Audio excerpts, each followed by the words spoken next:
مسلمان کا مسلمان پر چوتھا حق کیا ہے؟ وَإِذَا عَطَسَ فَحَمِدَ اللَّهَ فَشَمِّتْهُ، جب چھینک آئے مسلمان کو اور وہ الحمدللہ کہے تو تمہارا حق ہے کہ تم اس کے لیے رحمت کی دعا کرو، یعنی کہو یرحمک اللہ۔ کیا کہنا ہے؟ یرحمک اللہ۔ مصطفیٰ کریم کے دیوانوں، تو یہ ایک مسلمان کا حق ہے کہ جب وہ چھینک آئیں الحمدللہ کہیں تو ہم اس کے جواب میں یرحمک اللہ کہے۔ اور جب ہم نے یہ کہا تو جو بندہ جس کو چھینک آئی تھی اس نے الحمدللہ کہا تھا، وہ آپ کے کہنے پر وہ یوں کہے گا کہ یہدیکم اللہ ویصلح بالکم، یہ اس طریقے سے اس کا جواب دے گا۔ چھینک یہ اللہ کو پسند ہے اور یہ اللہ کی طرف سے ہے، اور جماہی یعنی بگاسا کھانا یہ شیطان کی طرف سے ہے۔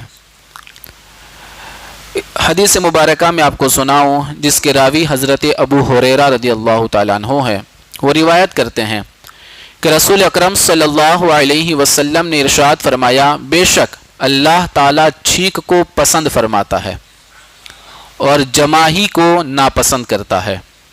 جب تم میں سے کوئی چھینکے اور الحمدللہ کہے تو ہر وہ مسلمان جو اسے سنے اس پر یہ حق ہے کہ وہ یرحمک اللہ کہے۔ اور جماہی شیطان کی طرف سے ہے، جب تم میں سے کسی کو جماہی آئے تو حتی الامکان اسے روکنے کی کوشش کریں، کسی بھی طرح کنٹرول کرنے کی کوشش کریں، کیونکہ جب تم میں سے کوئی جماہی لیتا ہے تو شیطان ہنستا ہے۔ یہ ایک چھینک اور جماہی کے تعلق سے اسلام کا نظریہ ہے۔ اس لیے چھینکنے کے وقت پر ہمیں الحمدللہ کہنے کا حکم ہوا کہ تمام تعریف رب کے لیے ہیں، اللہ کے لیے ہیں۔ اور یقیناً چھینکنے سے ہمارے بدن سے ایسے جراثیم نکل جاتے ہیں جو ہمارے جسم کے اندر طرح طرح کی بیماریاں پیدا کر سکتے تھے اور ہمیں بیماری میں مبتلا کر سکتے تھے، لیکن اس چھینک کی وجہ سے وہ جراثیم جب باہر نکل آتے ہیں تو ہمارا جسم کئی بیماریوں سے محفوظ ہو جاتا ہے۔ تو یہ اللہ کی طرف سے ہیں، یہ اللہ کو پسند ہے۔ اب ترمذی شریف کی حدیث جس کو بھی حضرت ابو ہریرہ رضی اللہ تعالی عنہ ہی نے روایت کیا ہے، نبی کریم صلی اللہ علیہ وسلم کو جب چھینک آئی تو اپنے چہرے انور کو اپنے ہاتھ مبارک یا کسی کپڑے سے حضور اسے چھپا لیتے تھے اور اس میں آواز کو پست کرتے تھے، دھیمی کرتے تھے۔ یہ ایک چھینک کا طریقہ ہے۔ اب یہ نہیں کہ سب بیٹھے آپ وہیں پہ بیٹھ کے چھینک دو، یہ نہیں۔ جب بھی چھینک آئے تو آپ اپنا ہاتھ رکھ لیں اگر آپ کے پاس کپڑا نہیں ہے تو، اور اگر کپڑا ہے، رومال ہے تو آپ رومال اپنے چہرے پہ رکھیں، اور ہو سکے تو اپنا چہرہ کسی بندے کے سامنے سے دوسری طرف کر لیں، جو آپ کے ساتھ بیٹھے ہیں ان سے اپنا چہرہ موڑ لیں تاکہ اس میں سے نکلنے والے چھینٹیں ہوں یا پھر اس میں کوئی اگر جراثیم ہے تو کسی کو لگے نہیں اور اس کو برا نہ لگے۔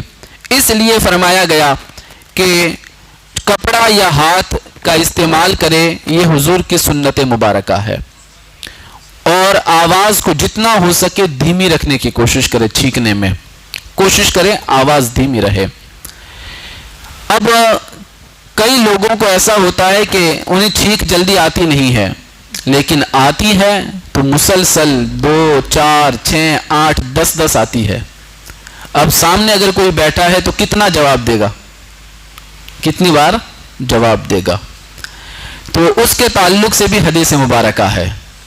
نبی رحمت صلی اللہ علیہ وسلم نے فرمایا 3 مرتبہ چھینک آئے تو جواب دے دینا چاہیے، اور جب اس سے زیادہ آئے تو وہ زکام ہے۔ کیا ہے؟ زکام، بیماری کی وجہ سے ہے، وہ زیادہ کی چھینک کا آنا زکام کی وجہ سے ہے، تو فرمایا گیا کہ 3 مرتبہ چھینکنے کا جواب دینا چاہیے۔ اور فرمایا کہ جب جماہی آئے تو منہ پر ہاتھ رکھیں کیونکہ شیطان اس میں گھس جاتا ہے۔ اکثر لوگ جب جماہی آتی ہیں تو اسی طرح منہ بالکل کھلا کر کے جماہی لیتے ہیں اور اس میں نہ ہاتھ رکھتے ہیں نہ کچھ نہیں، تو یقیناً یہ بہت بری عادت ہے۔ لوگوں کو دیکھنے میں بھی برا لگتا ہے کہ یہ کیا کر رہا ہے، یہ ایک سستی کی علامت بھی ہے اور یہ ناپسندیدہ عمل بھی ہے۔ ہاں جماہی سب کو آتی ہے، اسلام نے طریقہ بتایا کہ جب بھی جماہی آئے تو اپنے چہرے پر اپنے منہ پر یہ ہاتھ رکھ لو، کیونکہ شیطان اس میں گھس جاتا ہے جب کوئی ہاتھ نہیں رکھتا تو، یہ فرمایا گیا۔ اور یہ بھی فرمایا گیا کہ اس کے منہ میں شیطان پیشاب بھی کرتا ہے اگر وہ ہاتھ نہیں رکھتا تو اپنے بچوں کو بھی یہ بتائیں کہ جب بھی ان کو آپ دیکھیں کہ وہ جماہی لیتے ہیں، بگاسا کھاتے ہیں اور وہ منہ پہ ہاتھ نہیں رکھتے، فوراً ٹوکے اسے، بتائے کہ فوراً اپنے چہرے اپنے منہ کو ہاتھ سے روکو، اسے ڈھانپ دو، تاکہ اس طرح کی شیطان کے جو حملے ہیں اس سے آپ محفوظ رہ سکے۔ تو ایک مسلمان کا مسلمان پر چوتھا حق کہ جب اسے چھینک آئے وہ الحمدللہ کہیں، تو آپ کا حق ہے کہ آپ کہیں یرحمک اللہ۔ کیا کہنا ہے؟ یرحمک اللہ، یہ کہیں۔